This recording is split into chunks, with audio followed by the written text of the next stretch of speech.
Ladies and gentlemen, the saga, the ever-going story of Yara Flor continues as she gets an ongoing.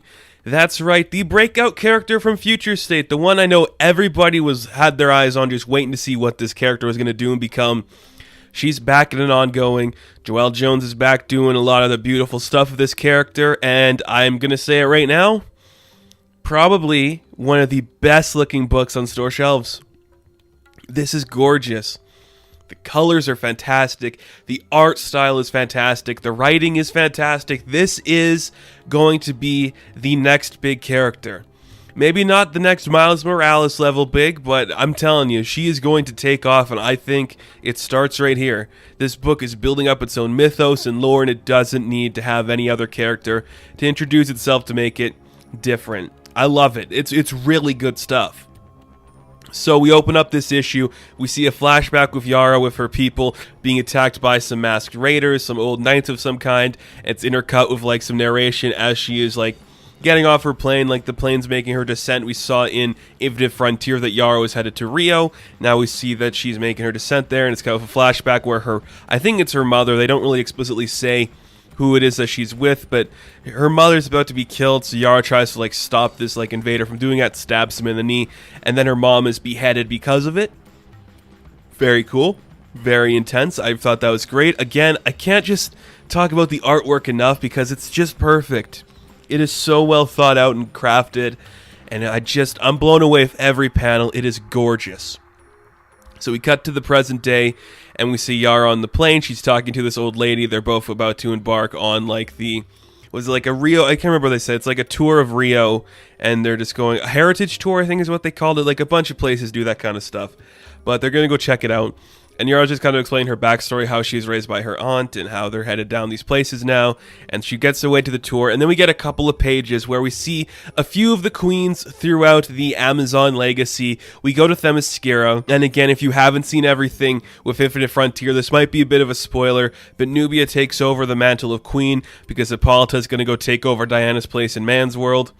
And she just has like this weird sense of something's coming. Then we cut to Mount Olympus, and Hera has the same sense of something coming. I'm like, this is great. This is great. Like, come on. We don't need Diana or Hippolyta. We got so many great characters here we can use. And it's just like, they're all kind of just like, what is happening? They don't really know what it is, but they all sense something happening. We cut to Bana Mikdal, I think is that how you pronounce that one. And this Queen Faruka also senses something happening. And you're like, okay, we got 3 queens. Each of them are feeling this weird power coming from something. They can't really sense what it is.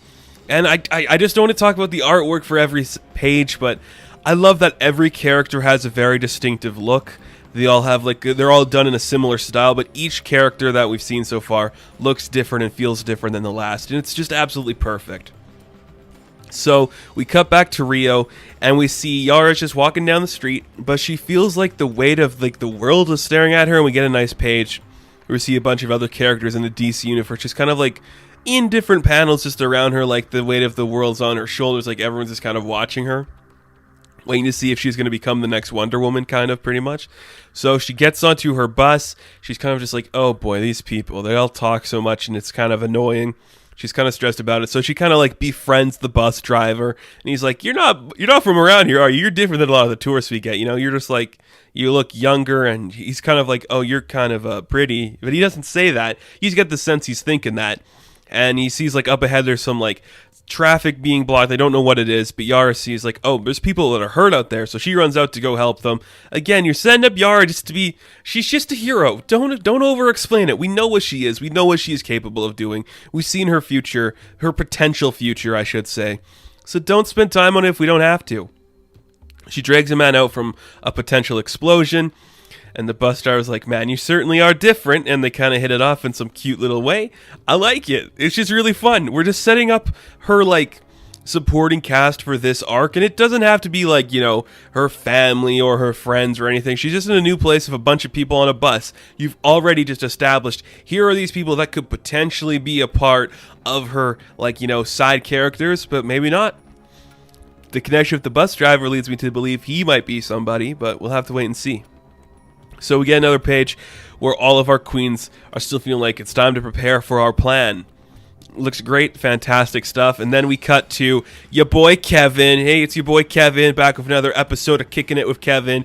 You know, it's hard to make, like, you know, the vlogger, like, written realistically because they all suck. Like, people who vlog, anybody who fucking goes, I gotta say this, anybody who goes to, like, a place that's like a tourist attraction and they're vlogging themselves there, it's stupid. I've thought about this a lot, and I honestly believe you can take the pretty picture of the place, but don't spend more time taking pictures or talking about the place into like a camera or on the phone with somebody or any of that shit. Enjoy the place for where you are. You're at some place, it's called Iguacu Falls, I think that's what it's called here. Why would you vlog this? I get it, it's cool, but enjoy it for what it is. That stuff bothers me. So Kevin shines his camera on Yara, and she's like, I'm not your girl, so get that thing out of my face. He's like, whoa, sorry for trying to make you famous. I'm like Jake Paul up in this hizzy. I get it, man. But Yara, she's looking down at the waters below. It's just a gorgeous, gorgeous page. And she starts to hear like this siren call from it, and she's like, what is that? That doesn't sound normal. What, can anybody else hear that? And suddenly like some gold chain just like pulls itself out of the water and drags Yara in by the neck, and she gets drowned in there. And she looks like she's about to drown, but she's being attacked by a mermaid-looking creature. It could be a siren because she heard the music, and we like kind of said earlier that Yara doesn't really care for the singing side of stuff. But I'm like, hey man, that's a great way to end the first issue. This was great! I loved every second of this book. You are establishing Yara to be a very different type of character. You know, we have a lot of legacy characters in the Wonder Woman pantheon. Donna Troy, Wonder Girl Cassie. You know, it's just like, we haven't made any of them really stick because we over-convoluted both of those characters' backstories to the point where it's like, stick them on a team and don't deal with it again. So let's start fresh. We are in an era where these new characters are prominent and important, and the idea that there's another tribe of Amazons and, you know, like the Amazon jungle, and there's a history there already. We're establishing the queens are sensing something. We're saying Yara is trying to figure out her heritage while doing something new. And you put all this together. You put all of this amazing story and interesting character moments, and you top that with the most beautiful, sensational artwork I've seen in a comic book in ages.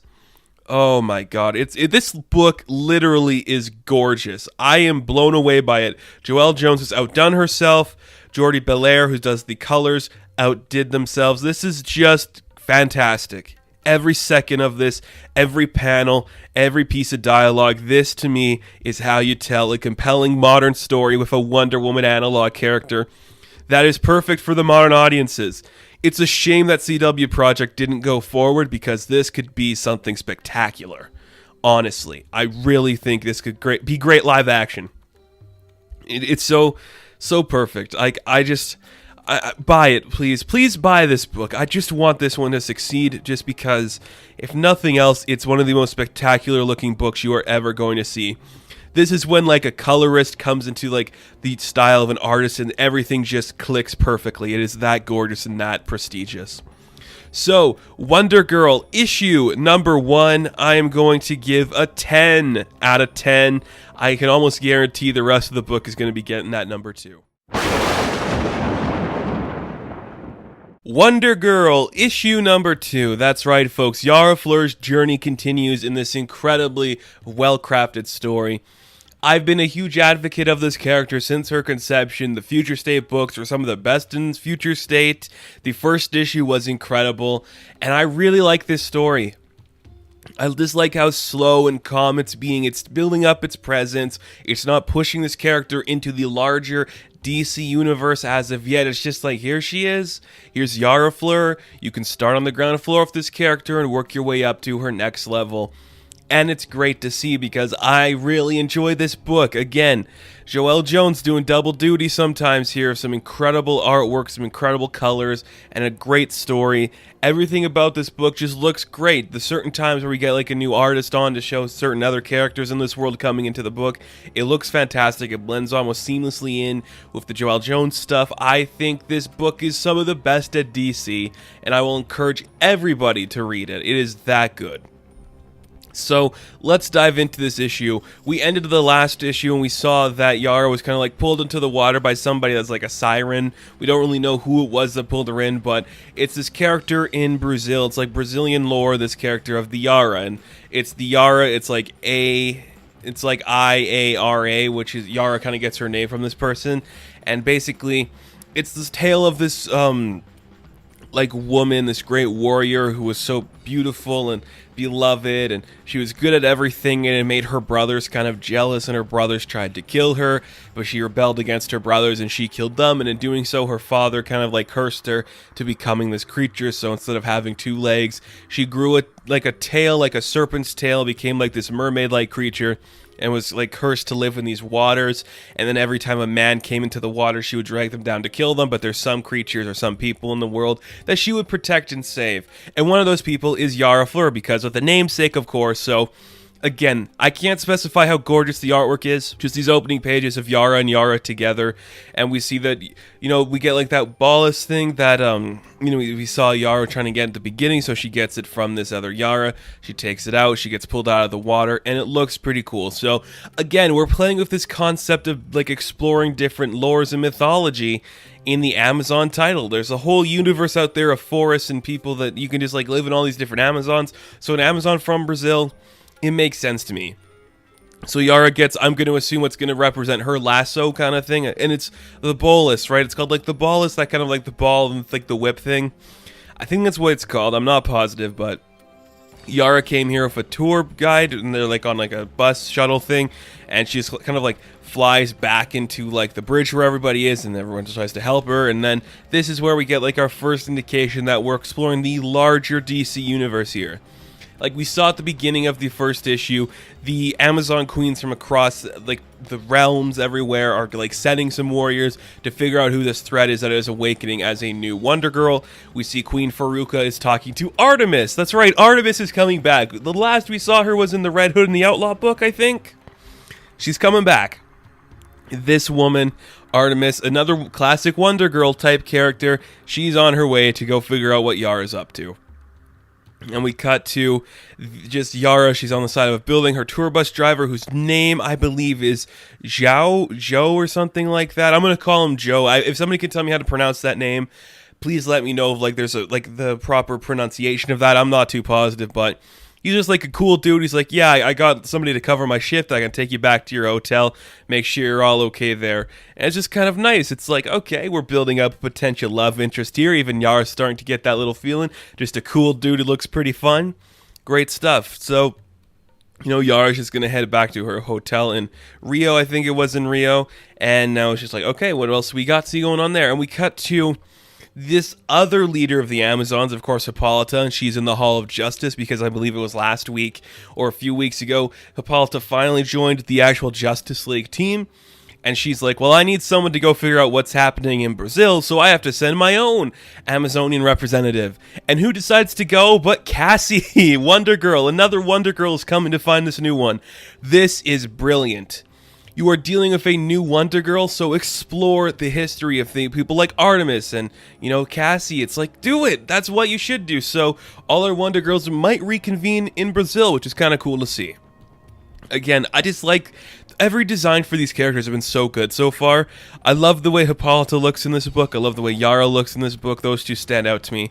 Just amazing. Hippolyta's so cool. So Cassie's on her way to do something fun. We cut back to just an airplane somewhere over Brazil. Joe and Yara are on the plane. They're headed back to Rio, and she's kind of just like out of it a little bit, and she just doesn't really like know what to say or do. We got her some new change of clothes, so she's a little more comfortable in what's happening there. The plane hits some turbulence, and then she kind of freaks out and grabs Joe's hand, and it's like, okay, that's kind of interesting. We're building up the tension here. I like it. It's very fun, very cute. We see that there's somebody aboard the plane that is staring directly at Yara, and it looks like some Amazonian-type lady. Yara's like, okay, I guess I'm going to have to fight somebody now, so she just stands up like, it's all right, Joe. I'm going to go kick this girl's ass. And this woman does come to attack Yara. They get into a fight, and Yara immediately knocks her out, and it's really cool. It just takes her down to the point where she starts drooling. Everyone on the plane's like, what just happened? Joe's like, what are you doing? She gets attacked by another girl, takes it down, and looks like the plane crashes. And a lot of bad stuff is going on. So this woman is kind of just like getting blown out the plane. Yara tries to help her and everything. We're like, okay, what really took it down? We'll get to that in a bit here, but before that, we cut to the trials of the Wonder Girls headed through Brazil trying to figure out where they are. So we see Cassie and Artemis are in two different spots trying to figure out how they're going to find where Yara is. Of course, they both find the YouTube channel of your boy Kevin, and they're just like, okay, it's going to happen there. And the two of them kind of scrap, which is really fun to see. It's like, I wasn't following you, I was following this guy. It's like, why are you following me? And the Wonder Girls just kind of fight each other. It's really fun stuff. It's really cool. You know, Artemis, being the more strategical one, does get some licks in, but, you know, Cassie holds her own, takes her down a little bit. And the two Amazons that we saw attacking Yara on the plane earlier, they kind of, like, come back. It's like, okay, so you're Wonder Girls, you're different Amazons, we're different Amazons. The girl you're fighting is very capable. I don't think either of you can handle it. So we got 4 Wonder Girls going after Yara, in a sense, and I think that is awesome. Now, as we saw in the first issue, there was 3 Amazon queens who were kind of like getting people together to do stuff. We saw Queen Faruka, now we saw Hippolyta. The last one that we haven't seen yet is Hera, kind of like the queen mother of all of it. Who does she send to go figure out where Yara is? Well, of course she sends the god, and is it her son? I believe it's, did they say is her son or her grandson? I think it's her grandson, Eros. Eros being like the god of love, I think they say, love, sexual desire, and it's like, okay, awesome. That is so awesome. So this is like, you know, our sexy, strong white dude is coming in to like make people fall in love with each other. So he kind of takes down the plane. We see Yara get off the plane. He's got an arrow pointed at her. He's getting ready to shoot. And basically it's like, if you get hit with his arrow, you will be compelled to fall in love with the first person you look at. And we see, okay, who is Yara going to look at if she gets hit by this arrow? And we don't like specify if it's going to be Eros, if it's going to be Joe, who it's going to be she falls in love with. I think it's going to be Joe, but we'll have to wait and see. And I'm just like, this is really cool. We've set up our villains pretty interestingly. We got a bunch of other Wonder Girls in here, and the artwork is just so perfect. Like, I could spend the entire time talking about the artwork and the coloring, but you guys already know. It is gorgeous and perfect, and it's just so fun to see. I love the way Yara looks. She is a great, fantastic new addition to the DC universe. I am super pumped for this book. Every time this book comes out, I'm just eager to read what's going to be involved with it because it's so compelling and fun. It's just so interesting, so unique, and it's a great use of the Wonder Girl title, giving us characters new and old in this pantheon. I love it, and I encourage all of you to read it because it's just that good. So, Wonder Girl issue number 2, I am going to give a 10 out of 10. It deserves it. Wonder Girl issue number 3. That's right, after what feels like forever. Does this book come out monthly or every second month? I can't remember, but it's been so long since I had some Yara Flor in my life. You guys know I have been a Yara Flor fan since day one. Since they made the Future State book, since they introduced the concept of this character, I've been on board with Yara Flor, and I continue to be one of the biggest supporters and advocates for this book. I absolutely adore everything it does. And I really like this issue. First off, it just kind of like establishes a larger world that Yara is going to be dealing with in the continuing story of this book. You know, it sets up a lot of interesting stuff that I'm very excited to look into. Let's get into it. So we pick up where we left off, and it's like, okay, the plane kind of crashed down. I believe this man's name is Yao. I had some people in the comments helping me out with the pronunciation of this name. I'm still not 100% on. I think it's Yao, and if that's it, good. I'm going to call him Yao because I think that's how you pronounce it. He comes to find Yara, and he's like, okay, that was weird. But they kind of kiss because Arrow's kind of like struck her with the arrow, and it's like love at first sight and all that stuff. And they're just trying to like still evade his oncoming threat that is Eros as he's attacking them with the arrow. So they go deeper into this forest, and we see that Eros is kind of attacked by this big spirity lightning serpent thing pretty much like the forest of like the Brazilian Amazon is coming to life and attacking Eros, who of course is of the Greek pantheon, playing with like the Olympus stuff, which we'll come back to at the end of this book. So Yao and Yara go deeper into the forest, and Yara's just trying to figure out like what is going on here. She kind of like runs deeper in, and like these spirits and creatures of the forest start to come alive, like the serpent finds Eros still. We see like these butterflies following Yara, these big creatures and ghouls, all these different monsters and things, like a wolf creature. There's like a smoking person in the back, like this skull with faces. And we see that somebody that is talking to Yara is this old-looking crocodile person. Now, I say it's an old-looking person because they got a Yoda cane. And when you got a Yoda cane, you're an old person, right? That's the thing. But they got like a weird crocodile head, and there's like, oh, finally, you're here, child. I have been waiting for you, Yara Flor. I'm so pleased to meet you at last. And Yara's like, okay, I don't have time for this. She whips out her weapon, and she's ready to come swinging in and attacking whatever this creature is. Cut to elsewhere in whatever's going on. Cassie and Artemis kind of like stumbled upon each other on the hunt for Yara. They're getting attacked by these other Amazons, and basically we just get a nice fight scene where, you know, Cassie's holding her own but not doing the best in the fight, but Artemis is pretty much kicking ass against these women. And when the fight's done, you see that Cassie's just super excited to realize that this is Artemis she is talking to. Which leads me to this question, and maybe somebody in the comments can answer it. Is this really the first time Cassie and Artemis have met, or are we like shoving in this new rebirthed idea that they never met in the new continuity? Because these are both characters who are kind of like staples of that certain era of Wonder Woman. And are you telling me that these characters have never met before? Because Cassie is super interested in like teaming up with Artemis. Have these two never worked together before? Whatever. I'm okay with it either way. But they're going to team up for the most part because Artemis doesn't know where she's going, but because Cassie's like a smart girl, she knows exactly what's going on. As we cut back to the Amazon rainforest, Yara is getting ready to wield her big weapon and vanquish the foe, but as she throws it, something I noticed here is just like she does like the war cry. I'm not going to emulate it for you, but I will put up the picture so you can see like exactly what I'm saying. I think it's just like a cool little thing to add in here. Just adds like, yeah, Yara has a different identity than some of these other Amazons, so she's going to have a different kind of war cry that's a little more, you know, I don't want to say tropical because that doesn't sound right, but it's a little more like, you know, Brazilian, South American in that regard. So she kind of like throws her weapon. The wolf creature's just like, okay, that happened. Didn't really do a good job. So she's kind of just like, the forest obviously wants me for something. I'm so confused. But she's going to walk away. She's going to take Yao with her. But then she looks up and sees Eros just standing there and is like, whoa, I'm compelled by something. I don't know what it is, but something is making me say I have to go with this guy. Arrow stabs her with another arrow, and suddenly she is locked onto him and interested in him in the way that she was originally interested in Yao. And basically, you just get this really fascinating page where you just see, like, obviously Yara doesn't want to go with Eros, but because she is compelled by it, she's now leaving her own pantheon in a sense, and that's like what we're seeing when she's leaving Yao. It's like, okay, we're leaving this guy, we're going with the white dude, we're headed to the Olympus, whatever that's going to look like. And also we see this creature tugging on the leg of Yara. And this is basically that, I can't remember her name, but we do see this creature, this woman, this weird pixie person that has appeared in the Future State books. And I'm guessing it's like the first time Yara is meeting this creature. She's like, you have to stay here. Look at everything you're doing here. Your destiny is here. It's in this soil. If you leave this world, you might be lost. It's your sacred duty to protect us.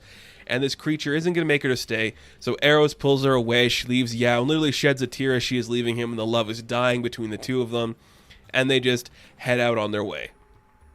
And then we cut back to Cassie and Artemis, which was a really fun combination. Again, it seems weird that these two haven't met before. I don't know. It's just like, because they just play off each other so well, you know, like the big sister, little sister dynamic. And you'd think in like the history of these people they would have met, but so they're just hanging out in like the, what do they call it, the Iguazu Falls, and we just see that they are attacked by another Amazon, obviously of the same tribe of Amazon that Yara is born of.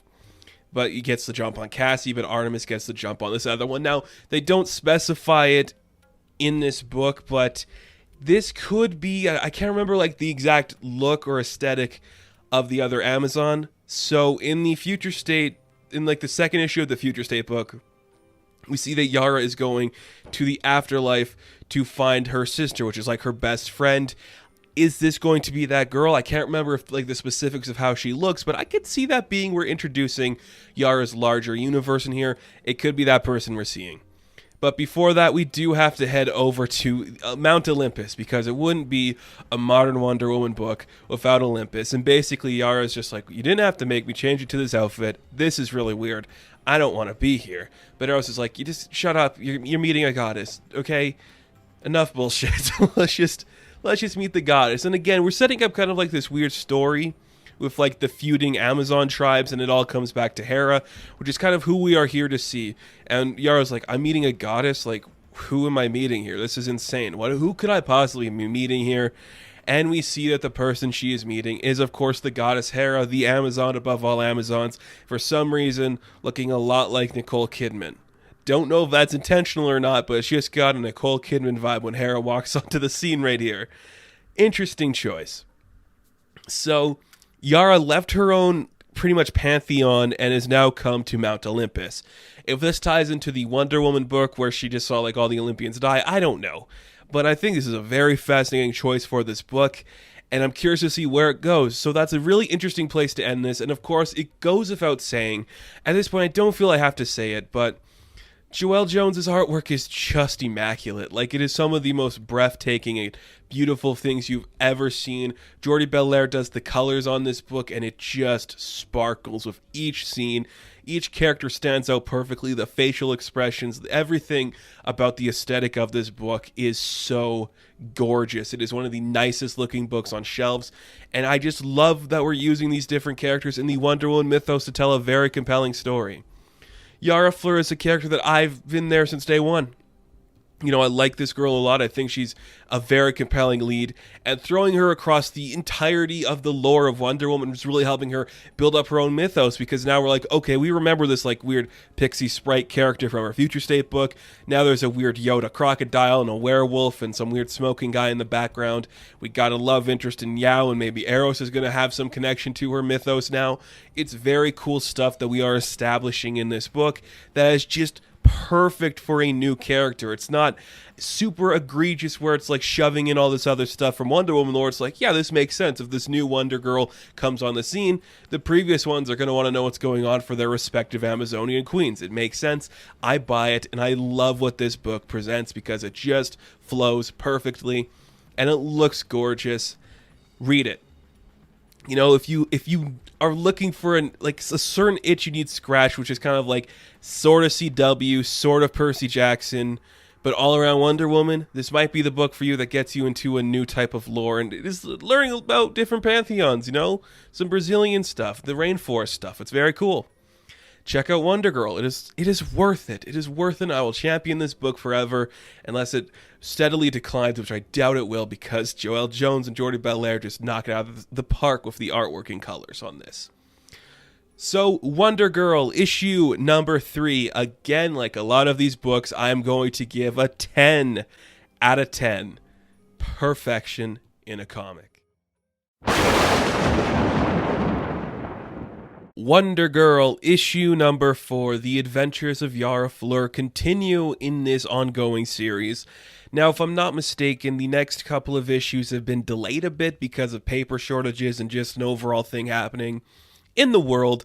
Things were pushed back, which I understand. It happens, so the fact that we can end this part of the book until we get issue 5, maybe I'm wrong, maybe the delay was fixed or everything, but the fact that we can wrap this up and just do something pretty impressive is kind of cool to see this far into a book. You know, 4 issues in, things have taken a turn. Now, this could be for the, better of the book, or it could be to the detriment of it that it's suddenly becoming too steeped in an already existing pantheon. We'll see. I have some hesitations with certain arcs in here, but I do trust Joelle Jones to tell a great story. And again, the artwork is gorgeous. The coloring is gorgeous. It goes without saying that I have to bring that up just because you look at it, it is just spectacularly beautiful and just it's just gorgeous and prestigious, and it's my favorite art on shelves right now.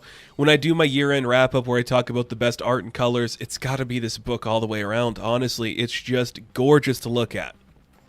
So, something that we've seen in the ongoing Wonder Woman book is this narration by this mysterious figure. We know it's Tusk in that one.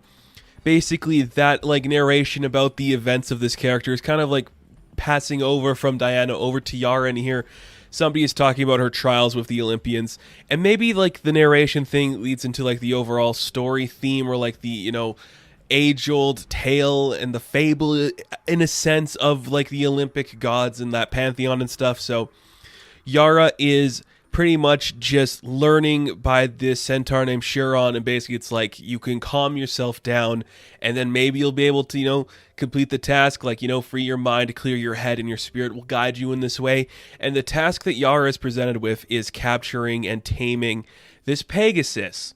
Now, if you have read the Future State books, which I have, she does tame the Pegasus. And of course, she tames it later on in this book too. We know this Pegasus is named Jerry, so we start off and she can't really tame the beast. It's not really working, and we see that her trainer is just kind of getting mad at her. Chiron's just like, you just can't clear your head enough to actually focus on things. You are so stubborn and arrogant that you can't really calm down. And Hera, who is now taking a bigger presence in the actual story here, she's kind of getting impatient with this. Like, there's something she needs to be accomplished by you, and you are not accomplishing it. So again, we have another scene where she tries to tame the Pegasus. It bites her, and basically again it's just Chiron, like, you're just going too hard at this. You're just angry and you're stubborn. You can't focus until your head is clear, your heart is cool. You gotta relax. And then later, we cut to a rainy day in Olympus for some reason. The Pegasus just trots over to her, and she pats it, and that's how they have their connection, and thus the age-old tale of how Yara got her Pegasus, Jerry, is solved.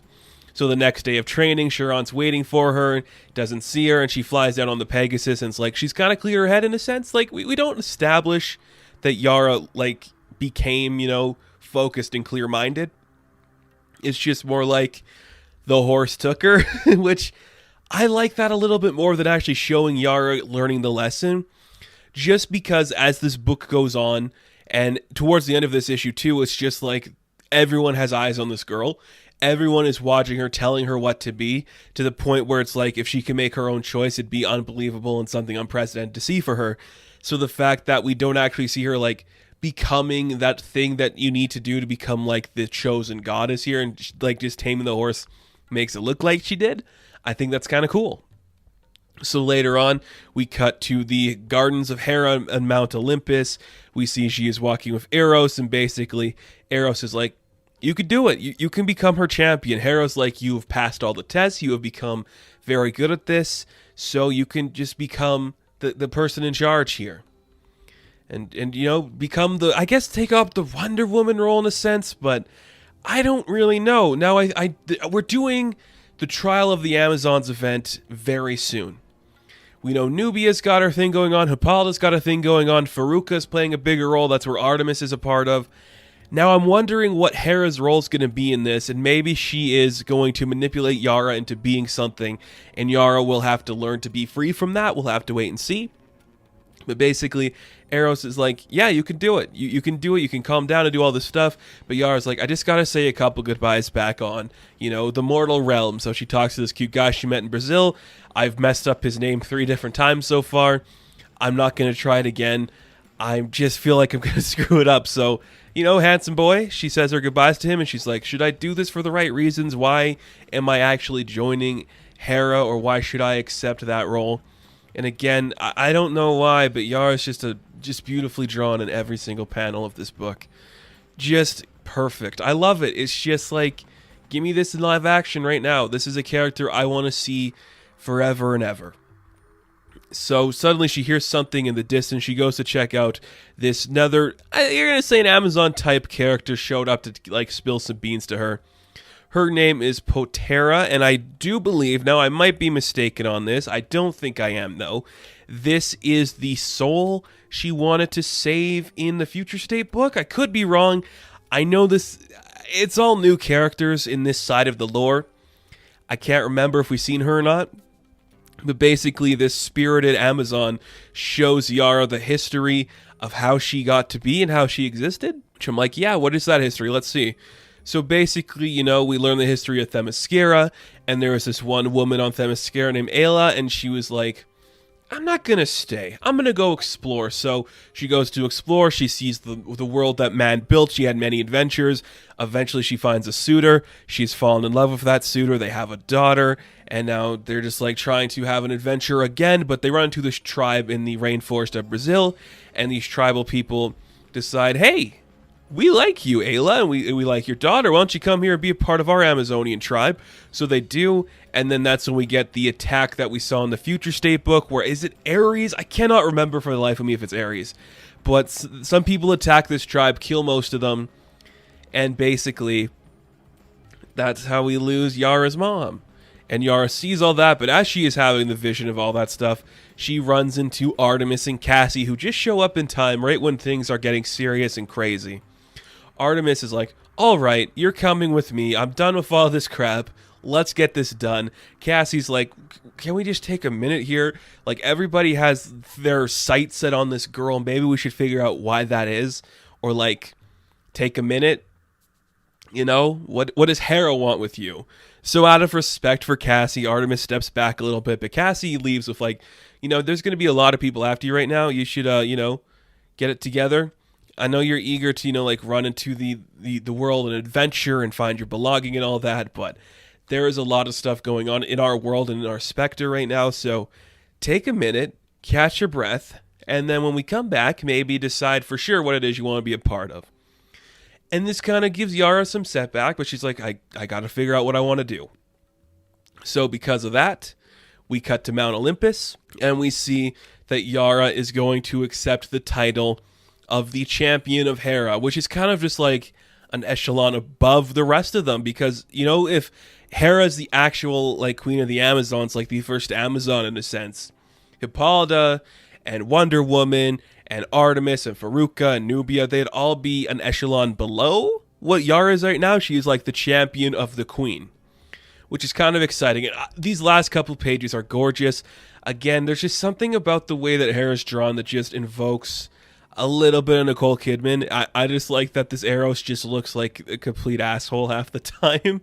And again, we're setting up this establishment of the Peacocks, which I know it's weird to say, but that Wonder Woman Historia books is just like steeped in like the costuming of those colors and those feathers. So the fact that we're getting it here now, Joelle Jones's style, is perfect and beautiful and just makes this book all the more gorgeous. And that's where it ends. We see that Yara accepts the title of being Hera's champion, which I think is going to tie in directly to the Trial of the Amazon storyline. Of course, we will have to wait and see, but this is really fun. Very fun stuff to do with these characters, just establishing Yara's backstory and her future all in one issue and having it flow perfectly. It's pretty impressive. There's Jerry, who I'm going to assume is going to be a main character for her now, her horse to ride on. McFarlane make that a special deluxe action figure, Yara and Jerry. That'd be really fun. I just like this book, and I just think it's so special, so unique, and it's just one of the most gorgeous books to look at. I just think it's perfect in every regard of the word, and this issue is no exception to that rule. So, Wonder Girl, issue number 4. I am going to give a 9 out of 10.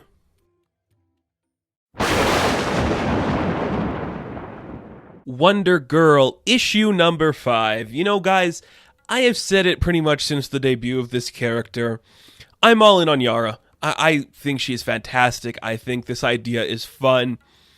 I like Cassie. I like Donna Troy. I like Artemis. But you have to admit, even as a longtime fan, there's always just been that kind of like, what's the word here? Just that thing missing.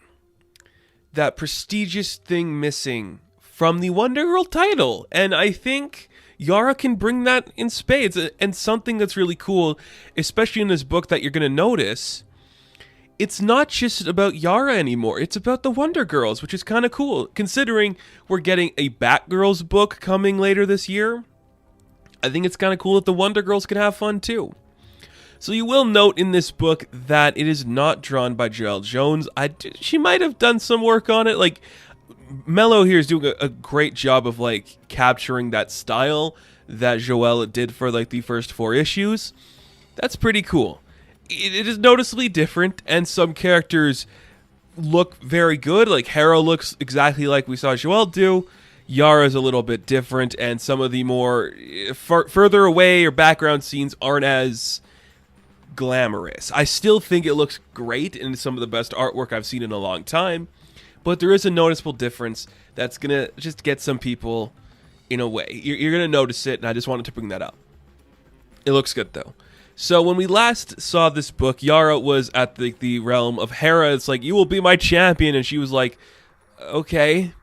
Now we're seeing she has to drink from this chalice, and she will be crowned the champion of Olympus, and Hera's champion, and all that stuff. But Yara's very hesitant to do it. She's like, you guys didn't invite the centaur here, like, who trained me. Why? There's a lot of weird stuff going on. Like, Yara has too many questions, and they're not questions that Hera is willing to answer. So it kind of just makes Yara go, okay, well, clearly what I want here isn't going to be what I'm given. So I'm going to have to decline your offer. Hera gets super pissed, and Yara's like, okay, this seems like the perfect time to know that you guys are going to attack me. I'll just have to fight back. So Yara fights her way through a couple of these Olympic guards, and she keeps shouting for Jerry. Jerry, come here. I need you. Don't make me look stupid, Jerry. Show up. And the Pegasus bursts through the ceiling, and they blast away. Meanwhile, we cut back to Brazil, and we focus on the other Wonder Girl of this book, Cassie. She's talking to her uncle. Is this, what, Hermes or somebody? Looks like an Olympus person somehow. I can't remember which one they said this one. I think it's Hermes, because he's got, like, the helmet with the wings and stuff. Was that Apollo? Whatever. Olympic person. So basically, she's like, you know, me and Artemis didn't get along super great, but I do like to think I loosened the cork in her ass a little bit, and she loosen up a little bit. Maybe I did that. Maybe I didn't. Hermes is just like, that's great, kid. I gotta go. He's like, oh, wait, you didn't tell me what's going on with Yara. Like, what's Yara doing on Olympus? It's like, oh, she refused the elixir, destroyed a dozen of, like some of the army. Now she's wreaking havoc across all of Olympus. Wow, really? That's crazy. And there is this sense, too, that Cassie's kind of jealous of Yara for being in the Olympus space because she's not really part of it. And I think that is very fascinating. I think that's a cool angle to play up with. Again, this book is clearly leading towards the Trial of the Amazon storyline, which I'm super excited for. And that's very interesting. So we see, Jerry and Yara are getting away. But some big winds show up. Push him down. Looks like Jerry's dead. It literally looks like Jerry's dead. Is Jerry dead? Did they kill Jerry? But he was in the Future State book. I know it's like a possible future, but you just introduced the horse. You don't kill the horse right after you introduce the horse. That's just bad idea. So Yara's pissed off. The horse is probably dead. We cut back to Brazil where we see Cassie's walking up to Potira, and she's like, this is bad. I'm sorry that Artemis, just left. It's kind of weird. But Potira's like, no, it's fine. Like, she wants to protect her people, which I understand. And, the day might come when I need both of you as my allies. She's like, well, allies?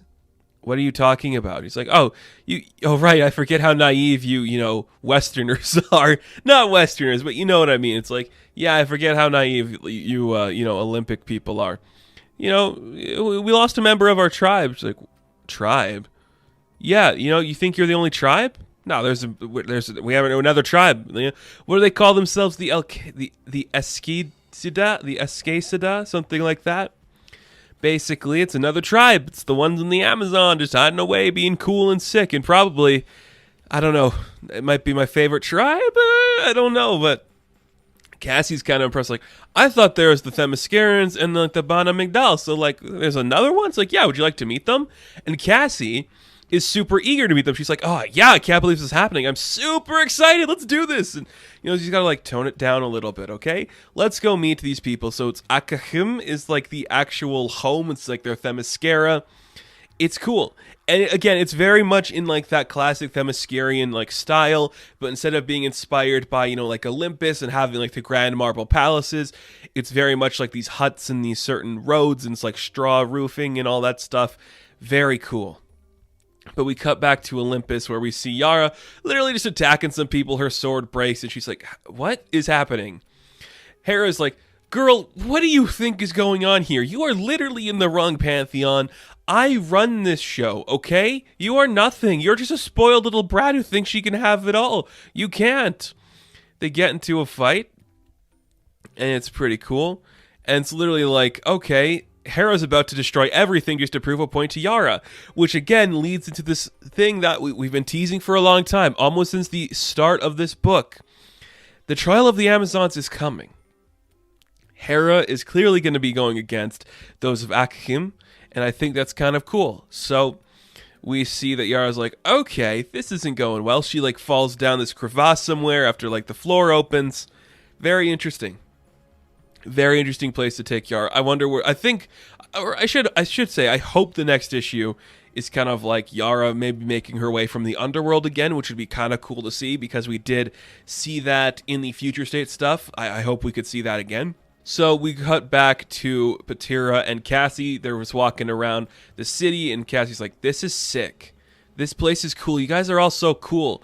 They're really cool warrior women. I just love being part of, like, the Amazon world, man. This shit's awesome.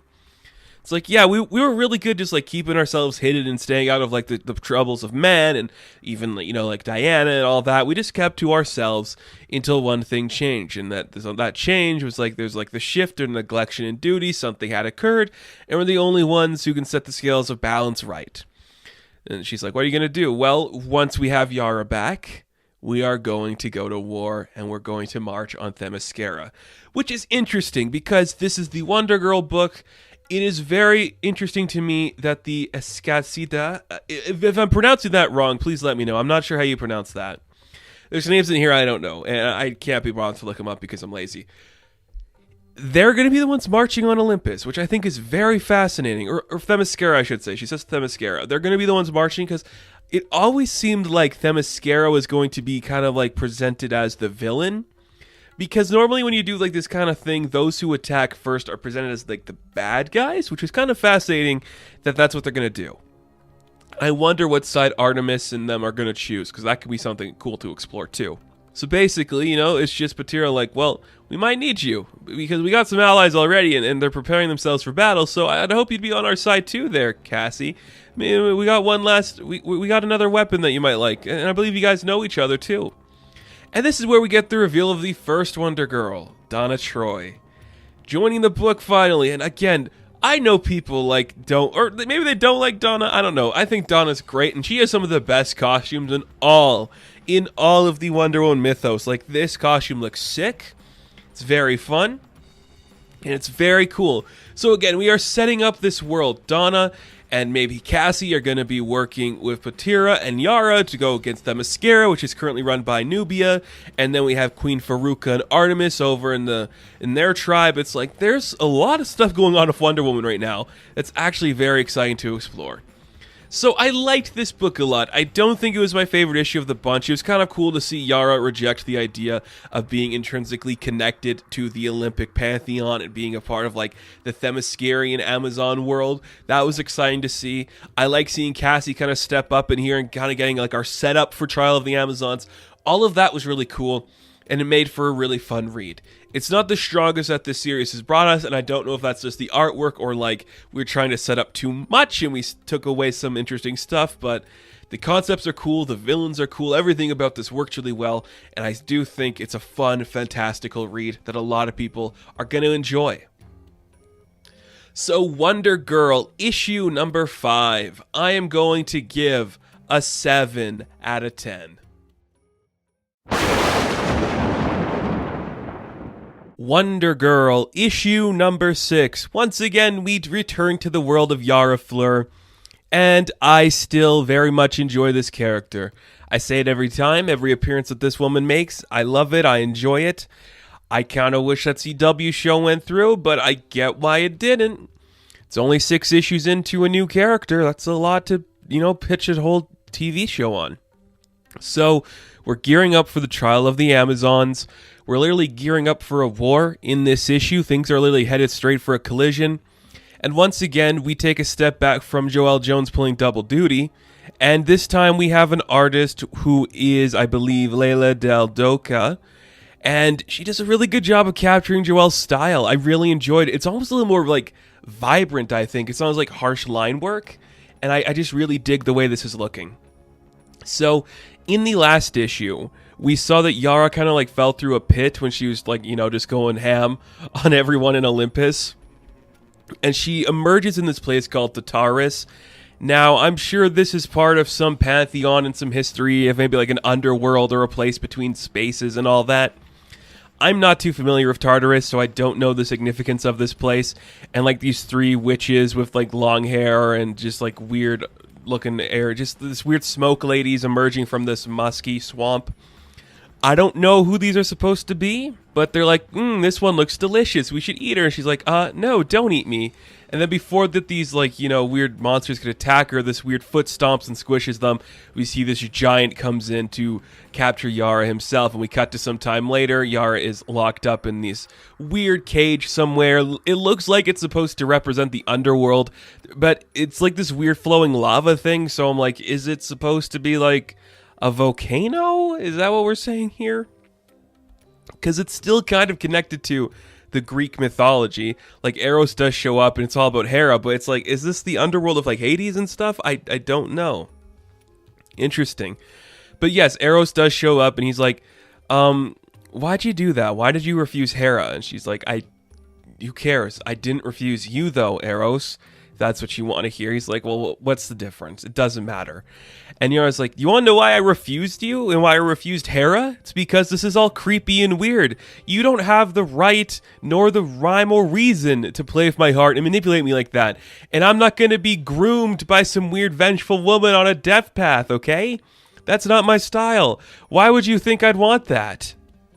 He's like, well, I thought we saw the world the same way. I guess that's wrong. He's like, no, we don't. You're a weird old dude who doesn't really understand anything, and I'm a mortal woman who understands the way things go. And I know the man is supposed to love me, and the way you want to love me, Eros, is through manipulation and hardship, and I don't like that. And it's kind of interesting because, yes, Yara was kind of forced into liking Eros because of the arrow hitting her. It's interesting that they're keeping that up where she is kind of interested in him. And she's like, well, I was kind of forced to love him, but now I do kind of like him. Very interesting idea to explore and play with, honestly. It's kind of cool. So while Yara's just like trying to figure out a way out, the hand picks her up and sweeps her out. And then she just gets into the fight with the giant that put her there. And it looks really cool. The artwork is very dynamic here. I do like the way it works and flows. She stabs him in the leg with like some weird stick or something. She just rips off the side. Literally just beats him up. And she's like, I don't want to fight, so can we just talk? But nope, you can't just talk. They can't do a huge fight. And as she's kind of like just getting pounded in constantly by this giant, she's remembering visions of her parents and of the people that attacked her people. And like these three figures of like the Ares looking helmets just staring down at her. She goes completely God mode, says stop, and just shoots the bola around the giant's neck and strangles him. And then it becomes electrocuted and shocks him. Have we seen it get electric before? I can't remember if we did or not. But damn, Yara's got some skills, dude, and I really like it. So she's like, oh, okay. But then she sees something fall next to her. It's a feather. And it's Jerry. Of course, I honestly was worried they were going to kill Jerry so early, but Jerry's back. They're like, all right, let's get out of here and figure out the next step of our chapter. So they head to the gates of Olympus. Yara's like, okay, this is it. We're home free. We're back where we belong. We're going to go wreak some havoc on these terrible people. Back inside Hera's temple, she is getting very much stressed and angry. Eros bursts in like, Yara escaped. Yara escaped. We have to tell Zeus. And Hera's like, no, didn't you read my history of the Amazons book? Zeus is a dick. We're not talking about Zeus anymore. Get your shit together, grandson. Okay? And solve this on your own. Get your people. Do whatever you want. We're not getting Zeus. We'll solve this on our own. And do something useful for once in your life, you lame little boy. So Eros storms off, maybe kind of now realizing Yara could be right about Hera, because this entire new, I think, era of Wonder Woman is really pushing that Hera's kind of insane. Well, maybe not insane, just like mad weary, where she's a little bit more angry than she's normally been, where now it's like, yes, man betrayed her, her husband was an asshole, now she's going to do the unthinkable and do something devastating. I love it. I think it's very cool. So just elsewhere in the world, they don't really specify. We see Cassie and Donna catching up, and it's like, yeah, I saw that Queen Hippolyta was worried about you, so I went to investigate, and then I stumbled upon these people. Sounds like, Cassie, you had your own adventure too. It's like, yeah, I was with Artemis, and it's nice. You know, I said it in the last issue too. You were doing a book called Wonder Girl, so get in all the Wonder Girls. We had Artemis in the first couple issues. Cassie and Donna are probably a lot of people's favorite interpretations of Wonder Woman characters. I know I've always been a fan of Donna Troy. I still stand by it that she has some of the best costumes in any character in DC Comics. I adore her. And it looks like they're just like marching with this new tribe of Wonder Women, or Amazons, I should say, not Wonder Woman. And they're actually just at the gates of Olympus too, but in a different location from where Yara is. So it almost feels like we're setting up all these interconnecting things happening, but Diana herself isn't part of the big story yet. So Peruta, is that her name? I can't remember. I think it's Peruta. That's the woman from the last issue. She's like, my fellow Amazons, no longer will we remain in the shadows. We are going to strike against the people that put us here. We are going to fight against them. This is going to be our land again. We are going to take names, kick ass, and literally be the coolest group of Amazons out there. Because they are the coolest. We'll remain hidden no longer. And as they're screaming, you see elsewhere at the gates of Olympus, Yara hears something. She's like, what was that? She's like, well, I got to figure out a way to get this door open. She's got like a big key she's trying to open. Not really doing a good job of figuring that out. Suddenly, the whole area turns to this weird smoky color. Jerry's the first to notice. But Yara's just like, I'm distracted here, dude. What do you want? She's like, what is it? And when she turns around, in the smoke emerges like the three figures that we saw from her flashback that killed her mother. Very cool. Again, my first reaction when we saw these earlier was this was an interpretation of Ares and maybe some of his followers. I don't think so now. I think this is literally Eros. I think Eros is going to be the one that we are revealed to have been under the helmet, and that's going to kind of be like their connection this whole time. I don't know. We'll have to wait and see, but that's just kind of like where I'm at. It's interesting. So you're always like, okay, this is a fight for me now. And that's where the book ends. And I'm like, yep, this is good stuff, man. I really enjoy it. I don't know how they've managed to find a couple different artists to really capture Joelle Jones' style, but they've done it, and it looks great. Yara Flor continues to be an incredibly fun character with a cool history being built for her. I love the use of the other Wonder Womans. I love the use of the other Amazon tribes. Everything about this is turning into must-read Wonder Woman stuff. And I know this isn't a Wonder Woman book, but Yara Flor is going to eventually take the title of Wonder Woman at some point. I don't know when that will be, but it's going to happen. You just wait and see. Everything about this is really cool, and I think a lot of people should check it out. It's a fun read with great characters and just exploring all the mythologies that people like from these type of books in new and interesting ways. And it's, yeah, the Greek pantheon of gods and shit, they're bad people, so make them the bad guys. That makes sense to me. So Wonder Girl, issue number 6, I am going to give a 9 out of 10.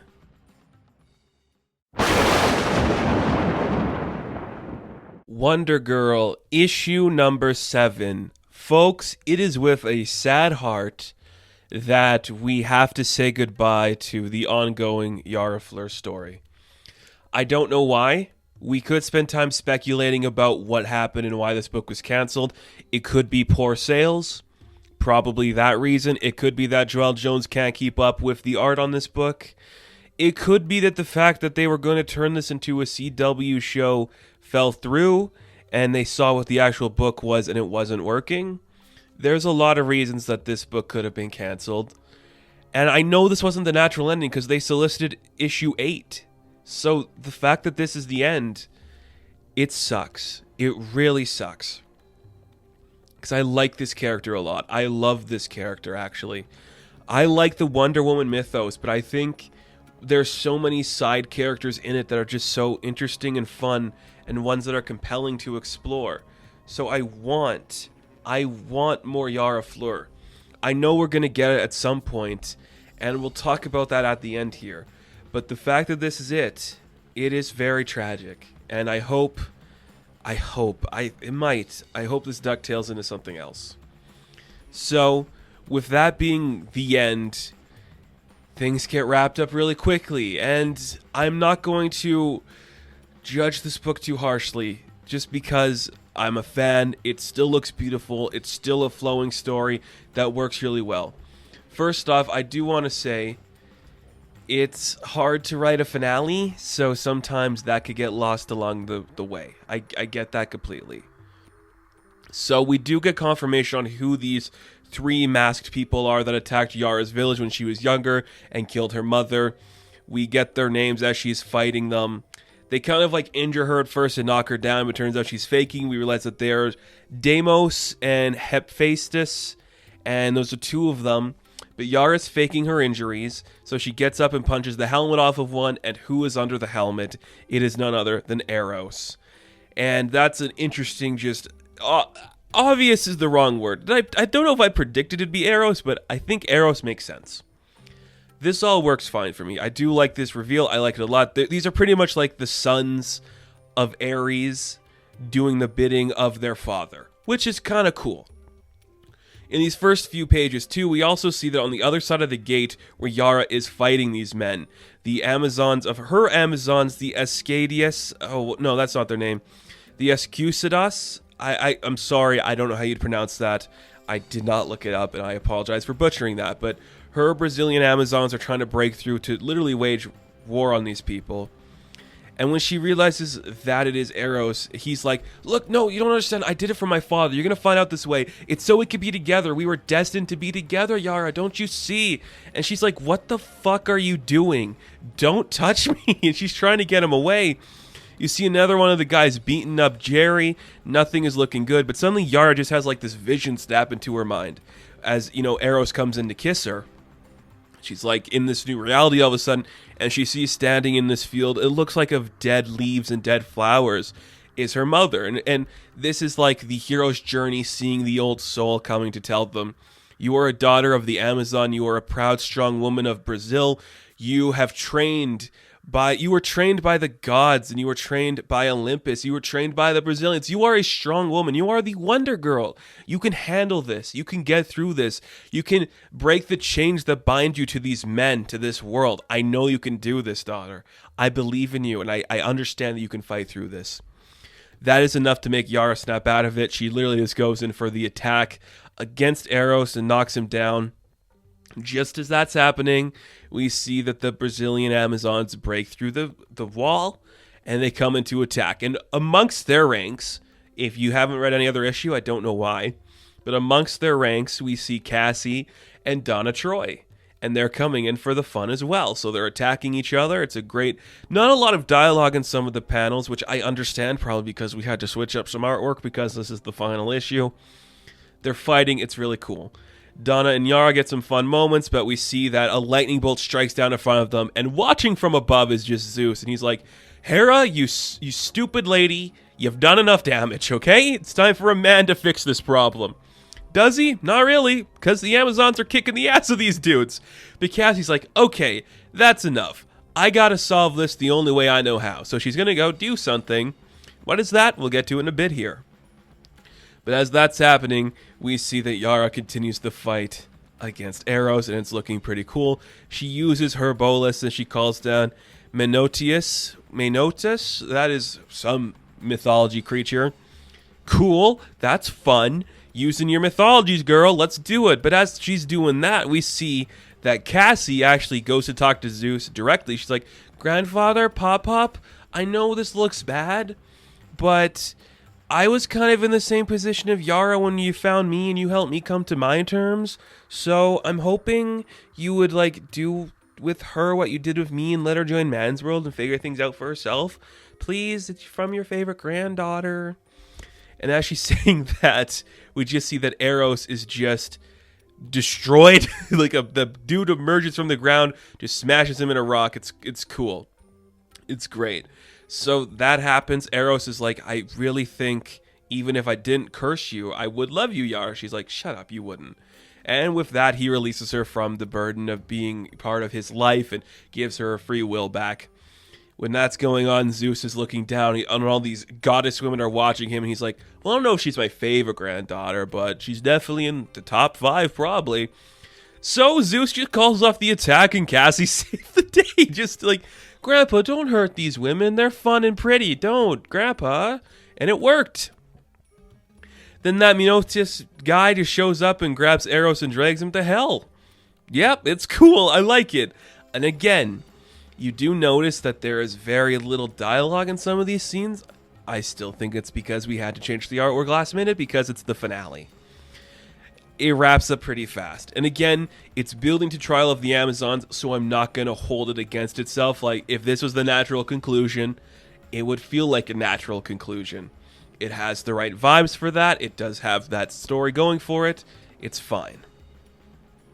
It's just weird because compared to the last couple issues, the pacing doesn't work as strong. And that's okay. It happens. I get it. So everything just works out in the end. I guess this is more like the calm before the storm, which in that sense, yeah, okay, that works for me. It's like, okay, these Brazilians, they came in to attack Olympus. They did their damage. They beat up some sons of Ares. It all worked fine. That's pretty cool. We see that Donna and Cassie are still with them, so they're part of this tribe right now. That's really cool. They're just going to walk away because they saved Yara. Okay, that's fine. It's honestly fine. I have nothing against that. And then it's just like, next time, to be continued in Trial of the Amazons, Wonder Girl #1. Okay, that's fine too. Is it fine? I don't know. I just want Yara to come back, and she's not gone. She's not gone yet, but it's gonna become another one of those things where the new thing is pushed. So let's look at it this way: Barbara Gordon is getting a movie. We're gonna see Cassandra and Stephanie kind of pushed to the sidelines in the Batgirls book. I think if we ever do another Wonder Woman film, Donna or Cassie or Artemis or Faruka or Nubia has to show up, which means all these other characters will get pushed back a little bit. I hope that's not the case, but that's where we are. Sadly, I have the feeling that Yara Flor is going to be pushed to the sidelines a little bit. And that kind of sucks because, I mean, maybe this character didn't become the touchstone character they wanted it to. I could see them trying to do a Miss Marvel thing like a Kamala Khan, and it didn't pick up the way Kamala did. If that's the case, that sucks, because I want this character to stay around.